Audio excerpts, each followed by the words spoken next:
বরকত আব্দুল কাদের জিলানী রহমাতুল্লাহ আলাইহি তিনি তার একটি বিখ্যাত কিতাব গুনিয়াতুত তালিবিন, এই গুনিয়াতুত তালিবিনে তিনি শাবান শব্দটাকে বিশ্লেষণ করেছেন অত্যন্ত চমৎকার ভাবে। তিনি বুঝিয়েছেন এই যে শাবান শব্দে হরফ আছে 5টা। কয়টা হরফ আছে? 5টা হরফ আছে। এক নম্বর হরফ হচ্ছে শিন। এই শিন দ্বারা তিনি শারফুন বুঝিয়েছেন। শারফুন শব্দের অর্থ হচ্ছে সম্মান। শারফুন মানে কি? সম্মান। দ্বিতীয় নম্বর হরফ হচ্ছে আইন। আইন দিয়ে বুঝিয়েছেন উলুমুন। উলুমুন শব্দের অর্থ হচ্ছে সমৃদ্ধি। 3 নম্বর হরফ হচ্ছে বা। বা দ্বারা তিনি বুঝিয়েছেন বিররুন। বিররুন শব্দের অর্থ হচ্ছে নেকি। 4 নম্বর হরফ হচ্ছে আলিফ। আলিফ শব্দের অর্থ তিনি করেছেন উলফাত। উলফাত মানে হচ্ছে ভালোবাসা। উলফাত মানে কি? ভালোবাসা। ফাআল্লাফা বাইনা কুলুবিকুম ফাসবাহতুম বিনি'মাতিহি ইখওয়ানা। আল্লাহ পাক কোরআনে কারীমে এই উলফাত শব্দটা অনেক অর্থে ব্যবহার, মানে অনেক জায়গায় ব্যবহার করেছেন। উলফাত মানে হচ্ছে ভালোবাসা, মহব্বত। 5 নম্বর হরফ হচ্ছে নুন। নুন দ্বারা তিনি বুঝিয়েছেন নূর। নূর মানে আলো। তিনি বুঝিয়েছেন যে যে ব্যক্তি এই পবিত্র শাবান মাসে একনিষ্ঠভাবে আল্লাহ পাকের ইবাদত বندگی করবে, দাসত্ব গোলামি করবে, সে ব্যক্তি আল্লাহর পক্ষ থেকে সম্মানিত হবে, সুবহানাল্লাহ, সমৃদ্ধি লাভ করবে, অসংখ্য নেকির অধিকারী হবে, আল্লাহ পাকের ভালোবাসা লাভ করতে পারবে এবং ঈমানের নূর হাসিল করতে পারবে বলে সুবহানাল্লাহ। সম্মানিত ভাইরা, এই শাবান শব্দের ভিতরে আল্লাহ পাক কত কারিশমা রেখে দিয়েছেন। তো এই শাবান মাস এতই বরকতপূর্ণ মাস, এতই মর্যাদাপূর্ণ মাস যে আমি আপনি যদি এই মাসটাতে আল্লাহ পাকের বেশি বেশি ইবাদত করতে পারি তাহলে আল্লাহ রাব্বুল আলামিন অবশ্যই এই মর্যাদাগুলো আমাদেরকে দান করবে, সুবহানাল্লাহ। আমরা হাদিস থেকে নবী করিম সাল্লাল্লাহু আলাইহি সাল্লামের 3টি আমল জানতে পারি এই শাবান মাসকে কেন্দ্র করে। 3টি আমল তিনি বেশি বেশি করতেন। তো সম্মানিত ভাইরা, এই শাবান মাসের 15টি নাম। এই 15 নামের ভিতরে 1 নম্বর নামে হচ্ছে শাবান, যেটার অর্থ হচ্ছে বিভক্ত হওয়া, ছড়িয়ে পড়া। বিভক্ত হওয়া, ছড়িয়ে পড়ার অর্থ হচ্ছে যে আরবরা সেই সময় যখন তাদের মধ্যে পানির অভাব দেখা দিত, পানির অভাব, এই পানির সন্ধানে তারা বিভিন্ন জায়গায় ছড়িয়ে ছিটিয়ে যেত পানি আহরণ করার জন্য, যার কারণে এই মাসটাকে শাবান বলা হয়। এরপর এই মাসের দ্বিতীয় নাম হচ্ছে শাহরু সিয়ামিন নবী সাল্লাল্লাহু আলাইহি ওয়াসাল্লাম। এই মাস এমন মাস, এই মাসটাকে বলা হয় নবী করিম সাল্লাল্লাহু আলাইহি সাল্লামের রোজার মাস, সুবহানাল্লাহ। রোজা, আল্লাহর পয়গম্বর এই মাসে বেশি বেশি রোজা রাখতেন, বেশি বেশি রোজা রাখতেন। সাহাবায়ে কেরাম মনে করতেন মনে হয় যেন নবী করিম সাল্লাল্লাহু আলাইহি সাল্লাম আর রোজা ভাঙবেন না, এত বেশি তিনি রোজা রাখতেন। হযরত আয়েশা রাদিয়াল্লাহু তাআলা আনহা তিনি নবী করিম সাল্লাল্লাহু আলাইহি সাল্লামকে প্রশ্ন করতেন, ইয়া রাসূলুল্লাহ, আল্লাহ তো আপনার অতীতের সব গুনাহ মাফ করে দিয়েছেন, ভবিষ্যতের গুনাহ মাফ করে দিয়েছেন, সুবহানাল্লাহ, এরপর আপনি এই শাবান মাসে এত বেশি রোজা রাখেন কেন? কি কারণে রোজা রাখেন? নবী করিম সাল্লাল্লাহু আলাইহি সাল্লাম বলেছেন যে এই পবিত্র শাবান মাস এমন একটি মাস যালিকা শাহরুন তুরফাউ ফীহিল আমালু ইলা রাব্বিল আলামিন, বলে সুবহানাল্লাহ। আল্লাহ নবী হযরত আয়েশাকে বলেন, আয়েশা, আমি কেন এই মাসে বেশি বেশি ইবাদত বندگی করব না, কেন আমি বেশি রোজা রাখব না? কেননা এই মাসটা এমন একটা মাস যে মাসে আমল সমূহ আল্লাহর দরবারে পৌঁছানো হয়, সুবহানাল্লাহ, আল্লাহ দরবারে পেশ করা হয়। এজন্য এই মাসটির আরেকটি নাম হচ্ছে শাহরু রাফিল আমাল, অর্থাৎ এই মাসে বান্দা সমূহের আমলগুলোকে আল্লাহর দরবারে পেশ করা হয়, সুবহানাল্লাহ। সম্মানিত ভাইরা, দেখেন এই আমল সমূহ তিন ভাবে আল্লাহ পাকের কাছে পৌঁছায়। কয় ভাবে? তিন ভাবে, তিনটি ধাপে আল্লাহ পাকের দরবারে পৌঁছে যায়। এক নম্বর হচ্ছে যে দিনের আমল দিনেই আল্লাহ পাকের কাছে পৌঁছে। সুবহানাল্লাহ বলে, দিনের আমল দিনেই আল্লাহ পাকের দরবারে পৌঁছে যায়। নবী করিম সাল্লাল্লাহু আলাইহি ওয়াসাল্লাম হাদিসে বলেন, ইয়াতাআকাবুনা ফীকুম মালাইকাতুম বিল-লাইলি ওয়া মালাইকাতুম বিন-নাহার। আল্লাহ নবী বলেন যে আল্লাহর ফেরেশতারা ক্রমাগতভাবে তোমাদের কাছে আসতে থাকে। একদল ফেরেশতা আসে দিনের বেলায় আর আরেকদল ফেরেশতা আসে রাতের বেলায়। সুবহানাল্লাহ বলে। এরপরে এই দুই দল ফেরেশতা ওয়ায়াসতামিউনা ফি সালাতিল ফাজরি ওয়া সালাতিল আসরি, এই দুই দল ফেরেশতা ফজরের নামাজের সময় এবং আসরের নামাজের সময় দুই দলে একত্রিত হয়। সুবহানাল্লাহ, দুই দলে একত্রিত হয় ফজরের নামাজের সময় এবং আসরের নামাজের সময়। এরপরে নবী করিম সাল্লাল্লাহু আলাইহি ওয়াসাল্লাম বলেন, সুম্মা ইয়া'রুজুল লাযীনা বাতু ফীকুম, এরপর তোমাদের মধ্যে যারা রাতে আগমন করে যে ফেরেশতাগুলো, এই ফেরেশতাগুলো আল্লাহর দরবারে পৌঁছে যায়, আল্লাহর দরবারে ঊর্ধ্বগমন করে। এরপরে আল্লাহ রাব্বুল আলামিন ওই ফেরেশতাদেরকে বলেন যে তোমরা আমার বান্দাদেরকে কোন অবস্থায় দেখে এসেছো। ফেরেশতারা যখন আল্লাহ দরবারে পৌঁছে আল্লাহ পাক প্রশ্ন করেন, আমার বান্দাদেরকে কোন অবস্থায় তোমরা পেয়েছো? আল্লাহ পাক কি জানেন না যে তার বান্দারা কোন অবস্থায় আছে? জানেন কি জানেন না? জানেন। এরপর আল্লাহ পাক প্রশ্ন করবেন, ফায়াসআলুহুম ওয়া হুয়া আ'লামু বিহিম। আল্লাহ নবী বলেন যে আল্লাহ পাক ফেরেশতাদেরকে প্রশ্ন করবেন, আমার বান্দাদেরকে তোমরা কোন অবস্থায় পেয়েছো, দেখেছো? কাইফা তারাকতুম ইবাদি, কিভাবে তোমরা তাদেরকে দেখেছো, রেখে এসেছো? আল্লাহ পাক যখন ফেরেশতাদেরকে এই কথা বলবেন, ফেরেশতারা বলবেন যে আল্লাহ, আমরা আপনার বান্দাদেরকে দেখেছি তারাকনাহুম ওয়া হুম ইউসাল্লুন ওয়া আতাইনাহুম ওয়া হুম ইউসাল্লুন, আমরা যখন তাদের কাছে গেছি তখনও দেখি তারা নামাজ পড়ে, আর যখন তাদের কাছ থেকে বিদায় নেই তখন আমরা লক্ষ্য করি যে তারা নামাজ পড়ে। সুবহানাল্লাহ। তো আমরা যাই যখন তখনও দেখি তারা নামাজি, আপনার উদ্দেশ্যে নামাজ পড়ে, আর যখন তাদের কাছ থেকে বিদায় নেই তখনও দেখি যে তারা নামাজ পড়ে। হযরত নবী করিম সাল্লাল্লাহু আলাইহি ওয়াসাল্লাম আয়েশা রাদিয়াল্লাহু তাআলা আনহাকে বলেন যে আয়েশা, এই মাসটা এমন একটা মাস যে মাসে আল্লাহর দরবারে বান্দাদের আমল পেশ করা হয়, আল্লাহর ফেরেশতারা আমল পেশ করে। তো আমি কেন বেশি বেশি আল্লাহ পাকের ইবাদত বন্দেগী করব না? আমি এই কারণে বেশি বেশি রোজা রাখি যাতে আল্লাহর দরবারে আমার আমলগুলো পেশ হয়। বলি সুবহানাল্লাহ। সম্মানিত ভাইরা, দিনের আমল দিনে পেশ হয়, আবার মাসে আমল পেশ হয়। এটা হচ্ছে এই শাবান মাসে আল্লাহ পাক কি করেন, এই এক মাসের আমল পেশ করেন, আল্লাহর দরবারে পেশ করা হয়। এটা হচ্ছে দ্বিতীয় ধাপ। এবং বাৎসরিক আমল আল্লাহর দরবারে পেশ করা হয়। আল্লাহ পাকের দরবারে আমল পৌঁছে তিনটি ধাপে। বলেন কয়টা ধাপে? তিন ধাপে। প্রথম ধাপ হচ্ছে দিনের আমল দিনে পৌঁছে, দ্বিতীয় ধাপ হচ্ছে মাসের আমল মাসে পৌঁছে, এই শাবান মাসে, এবং তৃতীয় ধাপ হচ্ছে যে গোটা বছরের আমল এই শাবান মাসে পৌঁছে। বলি সুবহানাল্লাহ। সম্মানিত ভাইরা, তো প্রথম ধাপের নাম হচ্ছে দিনের আমল দিনে, এবং দ্বিতীয় ধাপ হচ্ছে সাপ্তাহিক আমল, যেটা মাসিক না সাপ্তাহিক, এবং তৃতীয় ধাপটা হচ্ছে বাৎসরিক। তাহলে এই তিন ধাপে আল্লাহ পাকের কাছে বান্দার আমল সমূহ পৌঁছে যায়। তো এই শাবান মাসে আমরা নাম দেখলাম যে 15টি নাম, এর ভিতরে তৃতীয় নাম হচ্ছে এমন একটা মাস, এই মাসে আল্লাহ পাকের দরবারে আমল সমূহ পেশ করা হয়। এরপরে এই মাসের চতুর্থ নাম হচ্ছে শাহরুল গাফলা, অর্থাৎ অবসর সময়, মানে অলসতার মাস বলা হয় এই শাবান মাসকে। অলসতার মাস এই কারণে বলা হয় যে রজব মাসে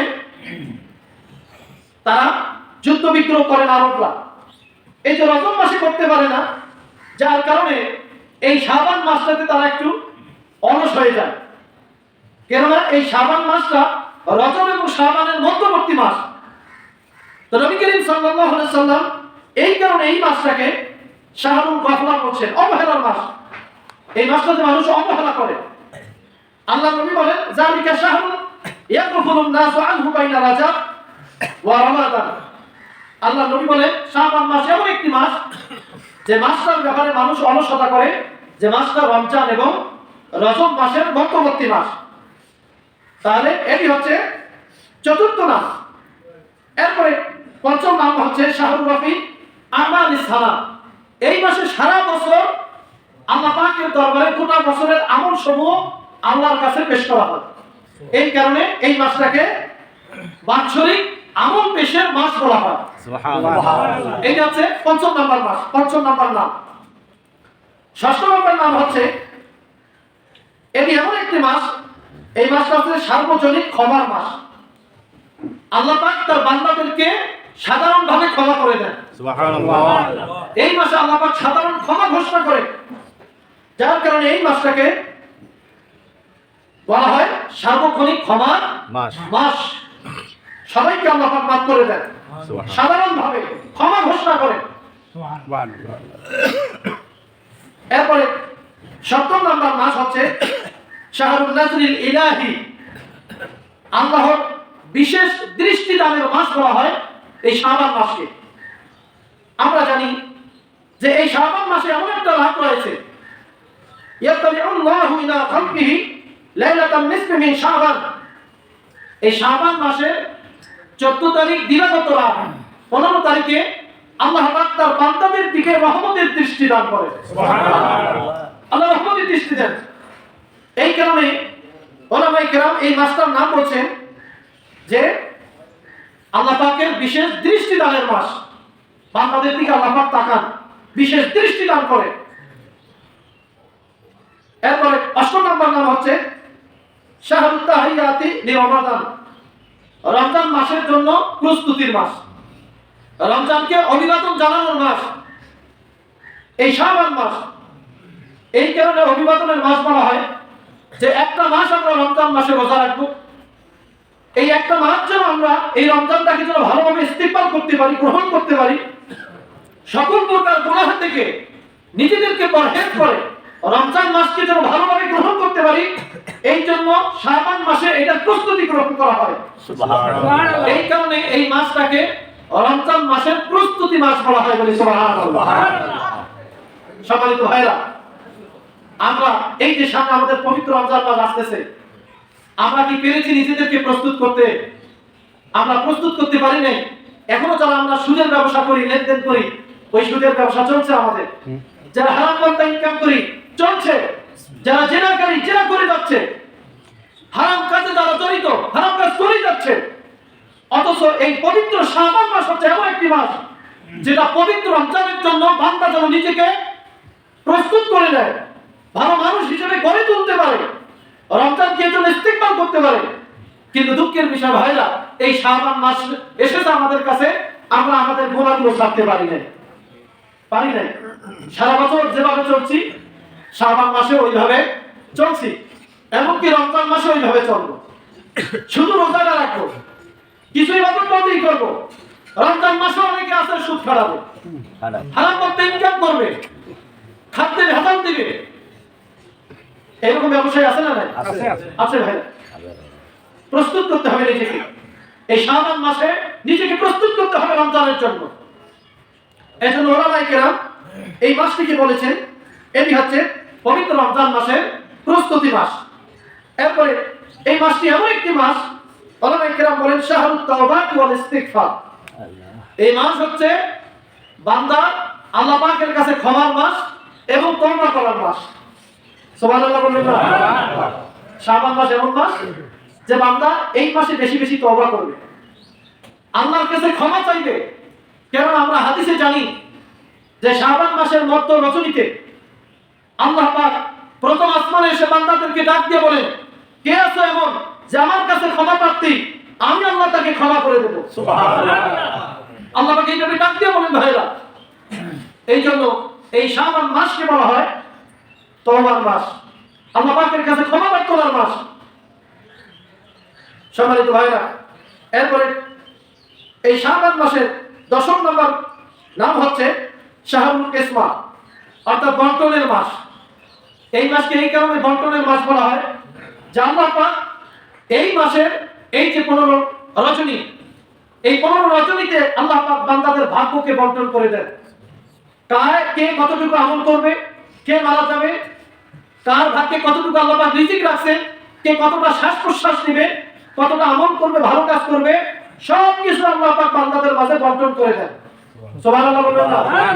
সম্মানিত ভাইরা, তাহলে আল্লাহ পাক ভাগ্যকে বন্টন করে দেন এই মাসে, যার কারণে এই মাসটাকে বলা হয় ভাগ্য বন্টনের মাস। এখন আমাদের মানে এখান থেকে যে বিষয়টা মানে আমাদেরকে শিক্ষা নিতে হবে সেটা হচ্ছে এই যে আল্লাহ রাব্বুল আলামিন এই মাসে যেহেতু কারো মৃত্যুর ফয়সালা রেখে দিয়েছেন, আবার কেউ বা জন্মগ্রহণ করবে, এজন্য আমাদেরকে ভাইরা বেশি বেশি তওবা করতে হবে।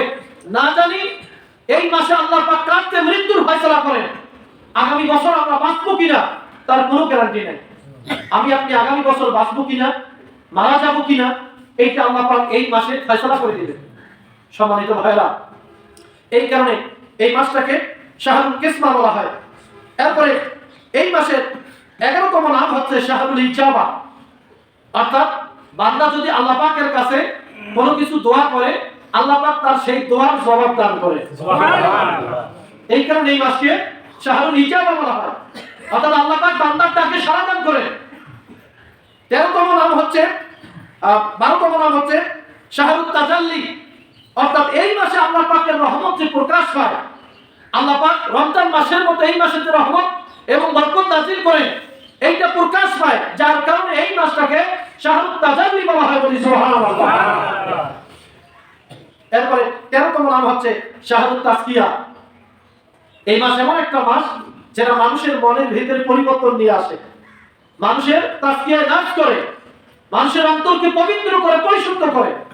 কেননা এই মাসে বান্দা পবিত্র রমজান মাসের জন্য প্রস্তুতি গ্রহণ করে, এই কারণে সকল প্রকার গুনাহ থেকে নিজেকে পরহেজ করে, নিজের অন্তরকে পবিত্র করে, পাক করে, এই কারণে এই পবিত্র শাবান মাসকে শাহরুল তাসকিয়া বলা হয়। বলি সুবহানাল্লাহ। সম্মানিত ভাইরা, কতটুকু নিজেদেরকে পরিশুদ্ধ করতে পেরেছি নিজেকে প্রশ্ন করতে হবে।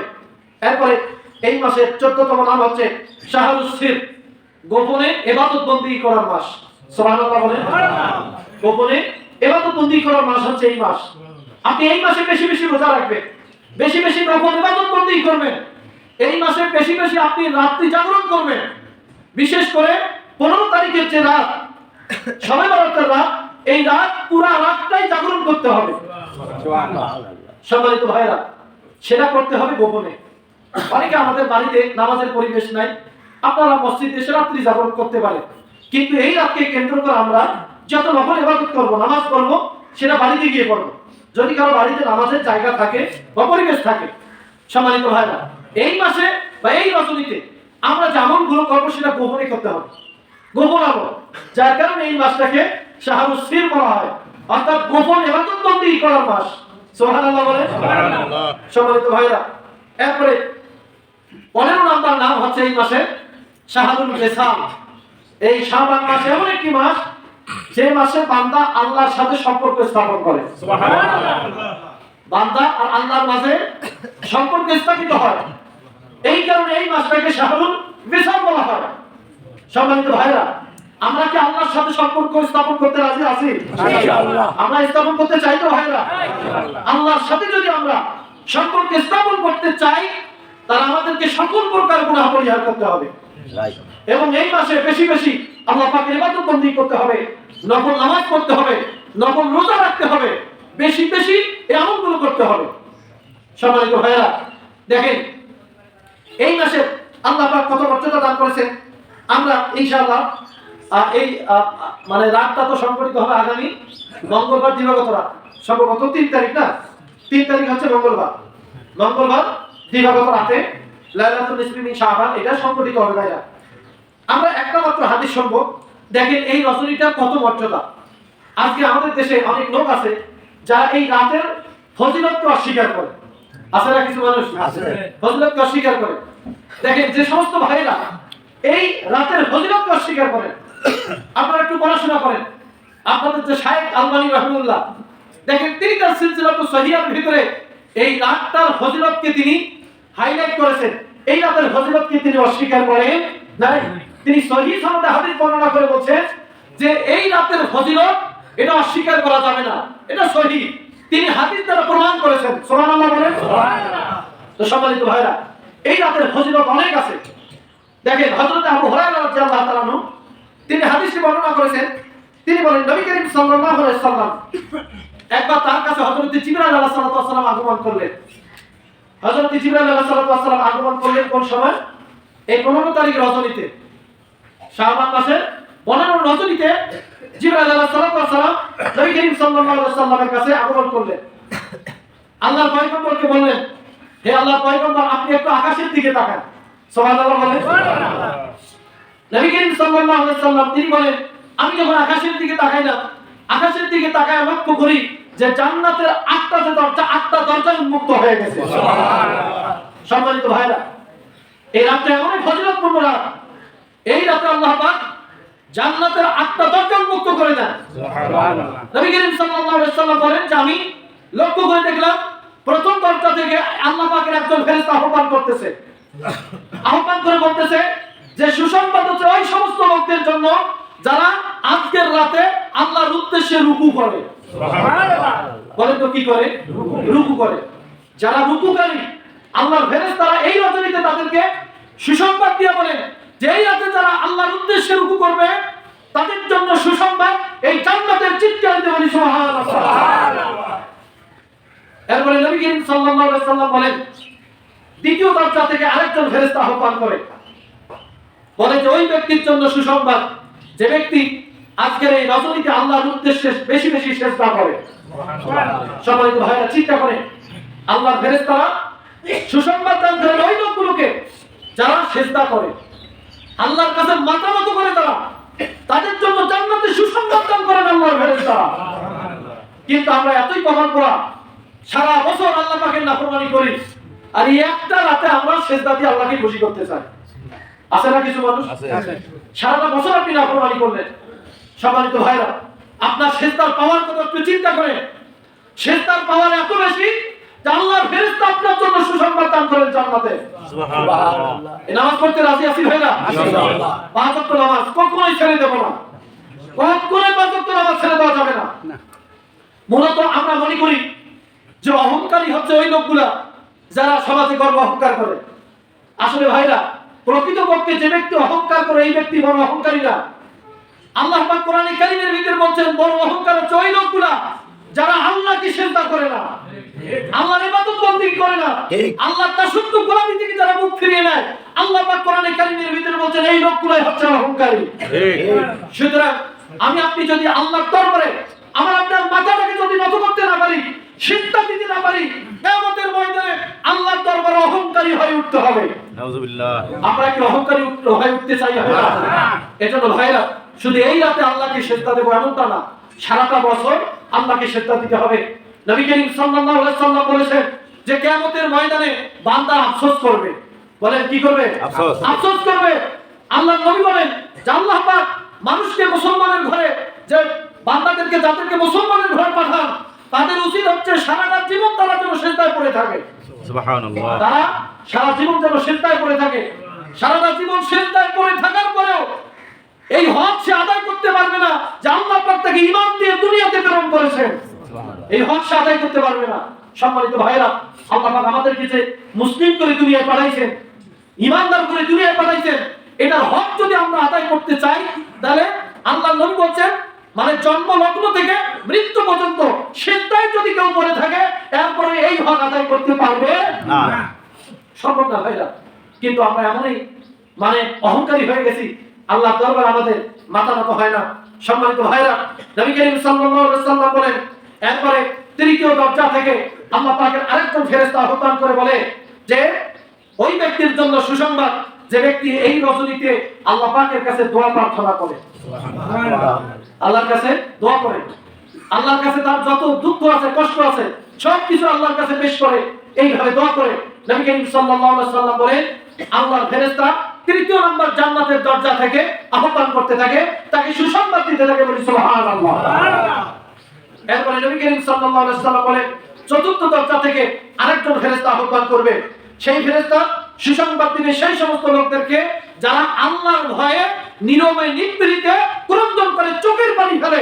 আল্লাহর নবী বলেন আল্লাহর ফেরেশতারা ওই লোকগুলোকে সুসংবাদ দিতে থাকে যারা আল্লাহর ভয়ে ক্রন্দন করে। চিৎকার করে বলি সুবহানাল্লাহ। সম্মানিত ভাইরা, আল্লাহর ভয়ে যারা থাকতে পারে, আজকে আল্লাহর ভয় আমাদের পেরে নাই, যার কারণে আমাদের চোখ দিয়ে পানি বের হয় না। নবী করিম সাল্লাল্লাহু আলাইহি সাল্লাম বলেন, যে ব্যক্তি আল্লাহর ভয় কাঁদে, চোখের পানি ছেড়ে দেয়, আল্লাহ নবী বলেন ওই চোখটার জন্য আল্লাহ পাক জাহান্নামের আগুন হারাম করে দেন। সুবহানাল্লাহ। জাহান্নামের আগুন হারাম। আল্লাহর ভয় যদি আমি আপনি কাঁদতে পারি ভাইরা, এই পবিত্র শাবান মাস এমন একটা মাস যে তওবা কবুলের মাস, আল্লাহর কাছে ক্ষমা প্রার্থনার মাস। সুতরাং এই মাস আমাদেরকে তওবা করে আল্লাহর দরবারে বেশি বেশি কাঁদতে হবে, চোখের পানি ফেলতে হবে ভাইরা। আপনি যতই ইয়া করেন না কেন, আল্লাহর কাছে যতক্ষণ পর্যন্ত নত হবেন না, চোখের পানি যতক্ষণ পর্যন্ত ফেলতে পারবেন না, ততক্ষণ পর্যন্ত আল্লাহর দরবারে আপনার সম্মান বাড়বে না, আপনার ইজ্জত বাড়বে না। চোখের পানি আপনার সম্মান বাড়ায় দিবে। নবী করিম সাল্লাল্লাহু আলাইহি সাল্লাম বলেন, ৫ম নম্বর দরজা থেকে ৬ষ্ঠ নম্বর দরজা থেকে আরেকজন ফেরেশতা আহ্বান করবে যে পৃথিবীতে যত মুসলমান আছে সমস্ত মুসলমানকে এই ফেরেশতা সুসংবাদ দান করবে। সুবহানাল্লাহ। পৃথিবীতে যত মুসলমান আছে সম্মানিত ভাইরা, সব মুসলমানের জন্য সুসংবাদ নিয়ে আসবে এই সামনে যে লাইলাতুল নিসফ মিন শাবান, পবিত্র যে শবে বরাতের রজনী, এই রজনীতে আল্লাহ নবী বলেন আল্লাহ পাকের ফেরেশতা জান্নাতের গেট থেকে সুসংবাদ দিতে থাকে পৃথিবীতে যত মুসলমান আছে সমস্ত মুসলমানকে। বলি সুবহানাল্লাহ। এরপরে নবী করিম সাল্লাল্লাহু আলাইহি সাল্লাম বলেন, ৭ম নাম্বার দরজা থেকে আরেকজন ফেরেশতা সুসংবাদ দেয়, যে ব্যক্তি আল্লাহ পাকের দরবারে এই রজনীতে কিছু চায়, আল্লাহর কাছে যে চায় এই রজনীতে, ওই ফেরেশতা সুসংবাদ দেয় যে ব্যক্তি এই রজনীতে আল্লাহর কাছে যেটাই চাবে আল্লাহ পাক ওই বান্দাকে সেটাই দান করবে। সুবহানাল্লাহ। সেটাই দিবে ভাইরা, আপনি যাহা চাবেন আল্লাহ পাক সেটাই দিবে এই রজনীতে।